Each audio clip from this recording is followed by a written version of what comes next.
Hi there, everybody. So yesterday is probably what was one of the most consequential EV debuts in recent memory. Not a big flashy presentation in the middle of the night, but kind of in the middle of the morning, actually. Or it was just after lunch here in Pittsburgh. That would be the Rivian R2 and the R3 and the R3X. And these are vehicles that are still a long way off. In fact, the factory that's supposed to build them is in Normal, Illinois.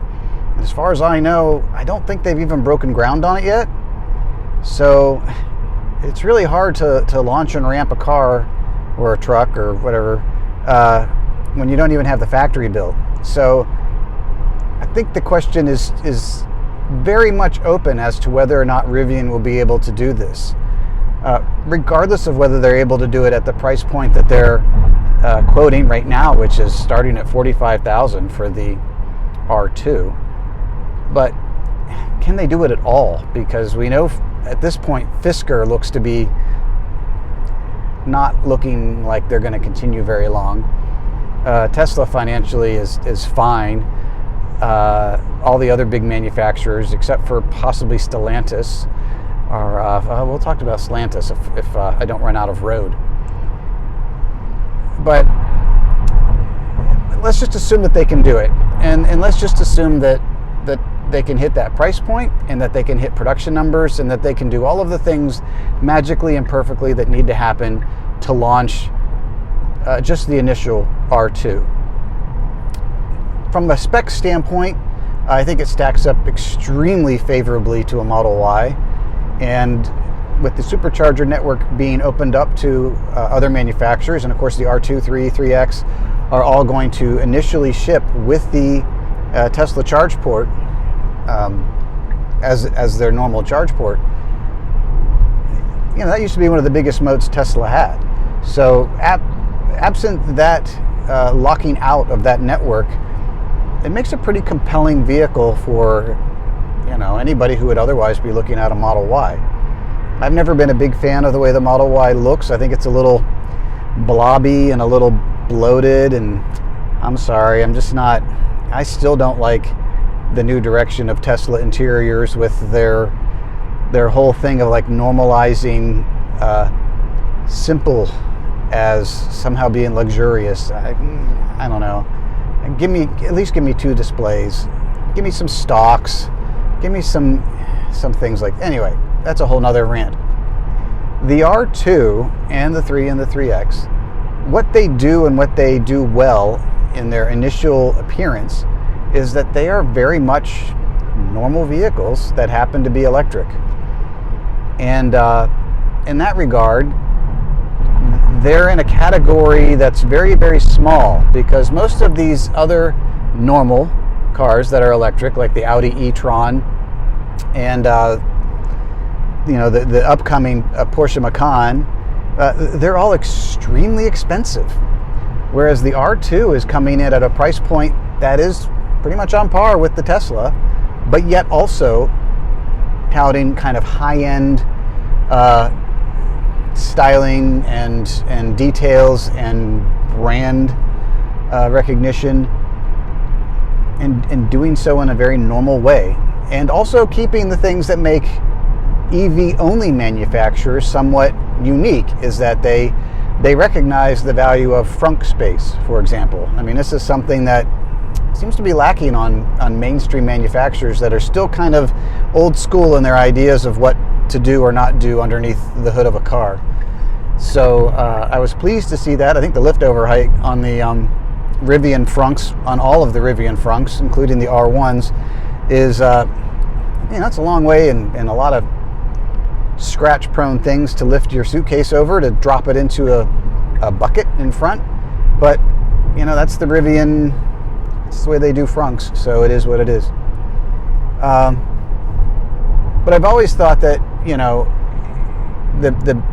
the best thing for my family, which is getting smaller because kids are moving out and stuff, but the best thing for my family is basically an electric Subaru Outback. Something in that kind of size, that kind of utility, and that's not prone to head gasket failures and oil leaks.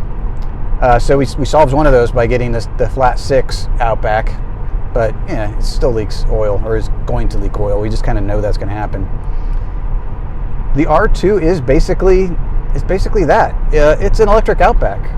And I suggested that to my wife, and she looked at the front of it, and she said she didn't like the way the headlights looked, the kind of pill shape. And I said, okay, that's fine, because I've got 2 years to sort of soften her up on that. I think the R2 looks kind of like a companion of like a golden retriever. If a golden retriever was a crossover or SUV, it's the same sort of anthropomorphized eyeballs that you see on a Ford Bronco, that also makes a Ford Bronco an attractive companion for going out into the wilds and camping and things like that. So, or a Land Rover Defender or any number of other vehicles. Although oddly, again, not the Model Y. The Model Y just kind of leaves me a little cold with its kind of lack of personality. Even if you think that the Model Y has great styling, it lacks a certain amount of personality in that it basically looks, at least up until recently, just like a Model 3. It's not a distinctive vehicle. The R2 takes the R1 styling and sort of morphs it into a smaller package, and I think it actually works better on the smaller package. It has some extra chisels and forms to it that I think are better than on the larger vehicles, but hard to say just from that video debut.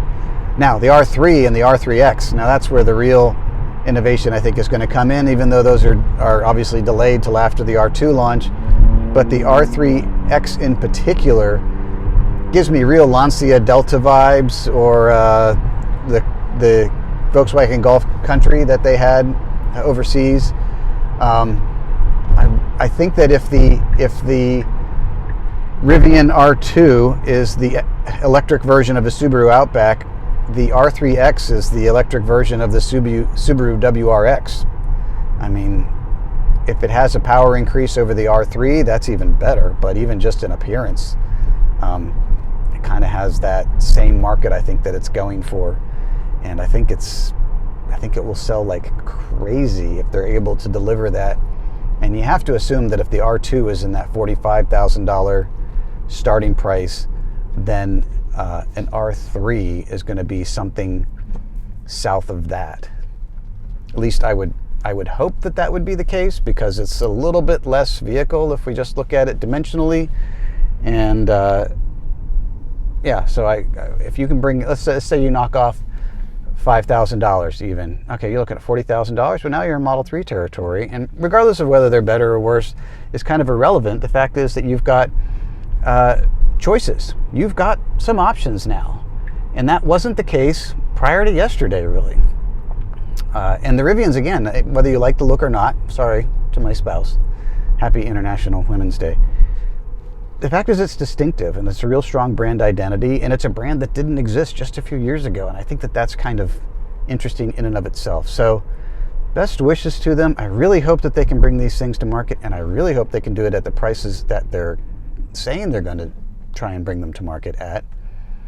I'm a little skeptical, but again, you haven't even built a factory yet, so who knows what kind of pricing they actually end up with. It could happen, or it could not happen. We'll see. One brief thought about the Stellantis Dodge Charger thing. First of all, I think it's kind of nice that they're at least trying to have an EV, but I can't get over the weight. The weight of that Dodge Charger, it's like 5,800 pounds. I can't even imagine how you would do that. It's 1,000 pounds more than this Model S, and this is the heavy iteration of the Model S. They've only gotten lighter in recent years. 1,000 pounds? I don't get it. That's like 5 fairly hefty guys riding with me to do in a 2-door car. Like, I don't, and it's not any faster. Like, for the life of me, I can't figure out how they managed to do it. It's almost like if designing weight was a primary goal of the team. Like, let's see if we can make the heaviest car possible. I do think it's cool that it's a liftback or hatchback, and I'm really psyched that Dodge 4-door Charger is also going to be a liftback or hatchback, because I think that we need more of these big liftbacks out there on the road. They're extremely versatile, and I really like this overall form factor. I won't be buying a Dodge Charger. I don't care what they do. No more Stellantis for me. But I'm glad that it's out there, because maybe others will do it. Here's looking at you, Audi, with your e-trons. How about that A6 e-tron? Let's bring it on, shall we? All right, so weird things on the road in front of me, between wildlife and people's reaction to wildlife. So just to wrap this up, I'm not sure what to think about Stellantis's approach, in that they're going with this really, really heavy Dodge Charger. I think it's cool that there's a 2-door and a 4-door version, and that they look almost identical. I think it's the same wheelbase, although weirdly the 2-door is slightly longer. And I kind of miss that it doesn't have that scallop in the side, like the driver's door, like the outgoing ones had. I think that was a real distinctive Dodge Charger heritage styling element that they kind of missed. So I don't know, I feel like they should have that. That's just me. I also am surprised that they have such visible parking sensors. Like, aren't we done with visible parking sensors? I know Tesla solved this problem by just not putting sensors on some of their cars, but there's a lot of other, ways of, other sensors that are still there, ultrasonic sensors, but they just don't have the holes in the bumper. And I feel like that can't possibly cost that much. Why aren't more manufacturers doing parking sensors that way? Right? Like, it just looks better. So these little warts all over the car. But I don't know, maybe that's not something Stellantis is able to do, because they're kind of like Luddites when it comes to technology, and kind of proud about that. At least as of this time, I think that they're still the only major manufacturer that's not signed on to the North American charging standard, or the Tesla charging network. So I don't know where you're going to go with your nearly 3-ton 2-door coupe. Good luck with the Electrify America chargers, I guess. I don't know. I'm just kind of generally confused by it. But I think from a styling standpoint, they really nailed it, with a couple little details. So I was kind of impressed by that. And I don't know.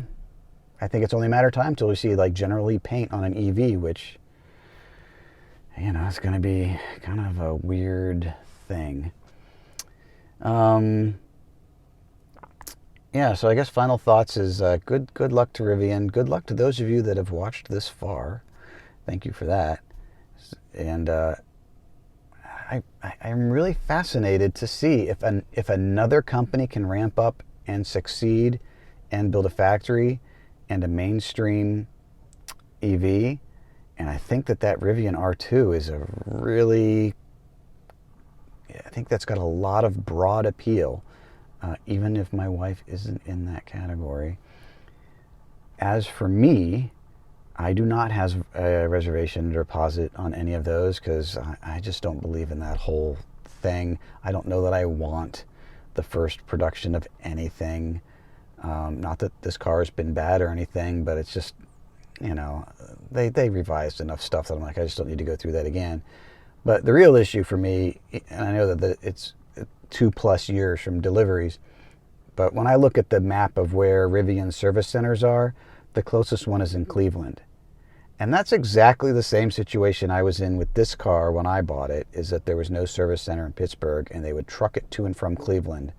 Now, that was the Tesla approach, was that they would flatbed it to and from, and that was cool. Or they would send a mobile Ranger down here and work in my garage for some of the stuff that they were retrofitting some of the upgrades, which they don't really do anymore, but they used to come and fix things when they came up with updated parts. It was great. I got brake rotors replaced because they had a better brake rotor.